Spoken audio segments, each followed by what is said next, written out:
I was in love with elephants. We all know how Columbus came to America thinking it's India and started calling the brown people here as Indians. What? Is this just a coincidence, or is there some connection between all of us Indians? The indigenous people of this land also got labeled as Indians. Their identity was a mistake. This made me wonder if the Indians and the Native American cultures are both traveling down the same path.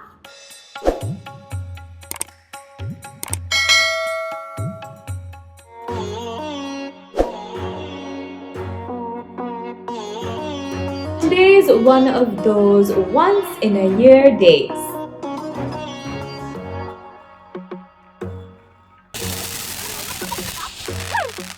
Today is my birthday. So actually, since I turned like 19, I've been hiding this day away from just about everyone who doesn't naturally know it, like the people who made this day possible in the first place, and others who were there to pet my little mohawk head. Aww. But this year I had to mention it to you because someone reminded me of a very strange childhood fascination. I was in love with elephants. Something about their eyes and their very slow movements were so charming for me until I turned like 4 and I saw one live in a temple and I just got petrified. Did you know that the first elephants reached the US in 1796 for a total of $450? So like this, as I was going through the net looking for more info about the Native Americans, I was beginning to wonder if I'd get anywhere beyond invisible ships and Pocahontas. We all know how Columbus came to America thinking it's India and started calling the brown people here as Indians. I found it amazing that someone's ridiculous mistake actually stuck on as a proper name even today. I mean, my first days of school almost always had the question, what tribe are you? But this got me wondering, is this just a coincidence, or is there some connection between all of us Indians?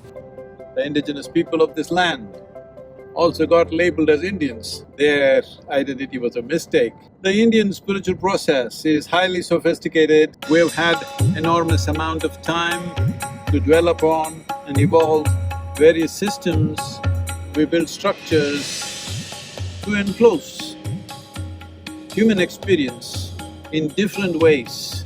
Here the Native American spirituality, I want you to imagine this. This is a wide open country. When men and women just sat, gazing at open plains, which runs for hundreds of miles, without any interruption from anywhere, simply sitting there and gazing at the land. Well, initially, of course, their local troubles and problems will play in their minds, but if you keep gazing at the terrain, slowly you become quiet and silent and you start listening to every different dimension of life. So when people simply gaze at the terrain, at the land, this naturally happens.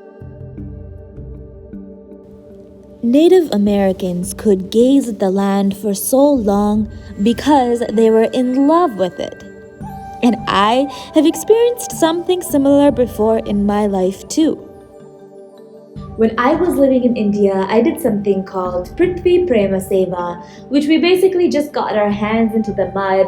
Purpose was to develop a love for the earth. Well, the way we're brought up here in the US, it probably felt a bit alien to try to love the earth. I mean, at the most, I was good with the elephants, that too until I actually came in contact with one.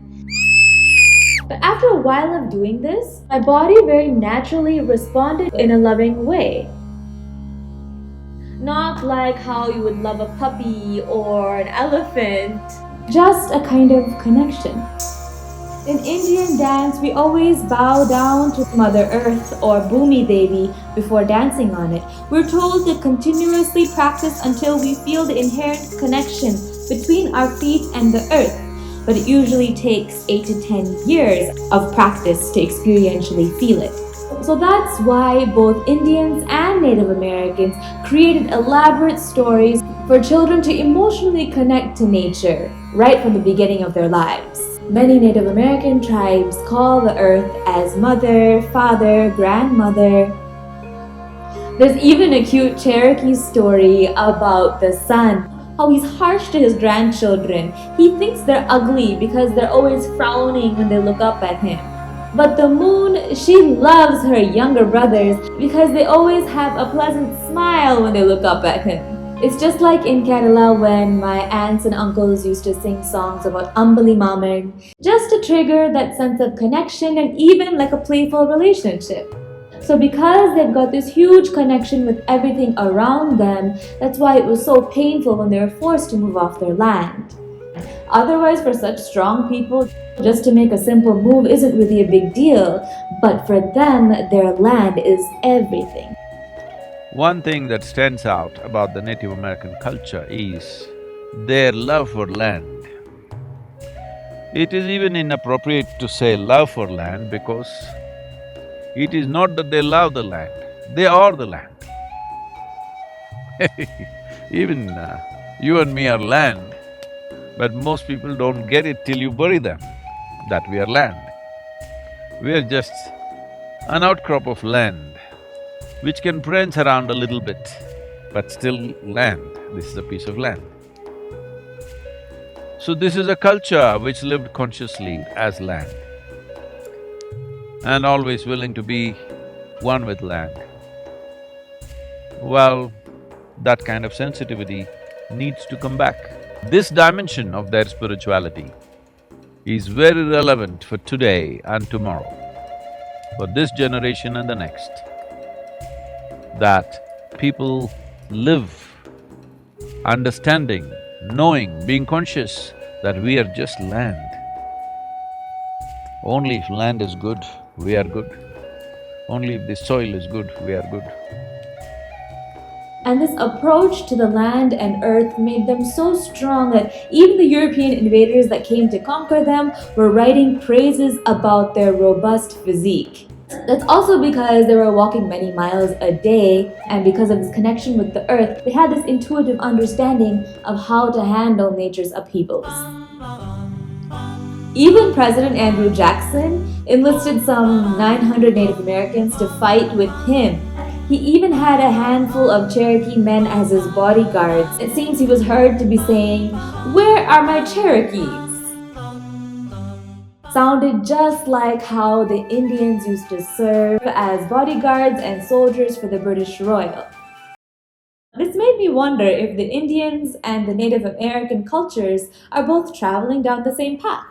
In another 50 or 100 years, will there just be a handful of Indian elders speaking of an ancient, glorious past? These cultures are so profound that they nurture geniuses in literally every sphere of life.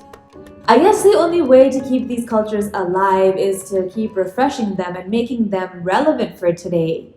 But today, like every day, is one of those once-in-a-year days.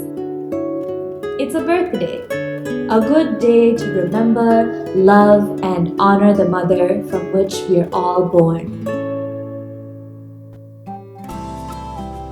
Is it audible?